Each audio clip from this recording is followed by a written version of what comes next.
sevgimi bende, ben de gelem sana. Kokuşmuş dünyanın yükü üzerimde, bastırmış kalbimde, kirli ellerimde.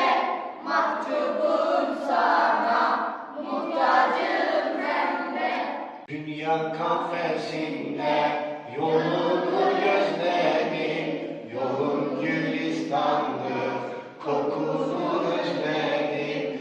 Gel ferman eyle, beratım benim, gel ey gül yüzlüm, gel şirin sözlüm. Gel ferman eyle, beratım benim, gel ey gül yüzlüm, gel şirin sözlüm. Ey sevgili ben de gelem sana.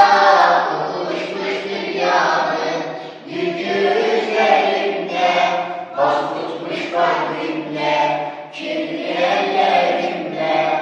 Mahcubum sana, muhtacım ben de. Ey sevgili ben de gelem sana. Kokuşmuş dünyanın yükü üzerimde, bas tutmuş kalbimde, kirli ellerimde. Mahcubum sana, muhtacım ben de.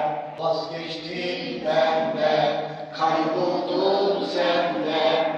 Ayırma beni dizin dibinden, götür beni de gittiğin yere.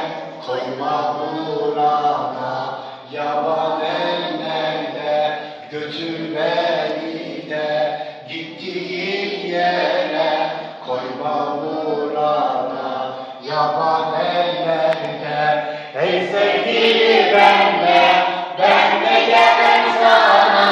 Kokuşmuş dünyanın yükü üzerimde, bas tutmuş kalbimde, kirli ellerimde.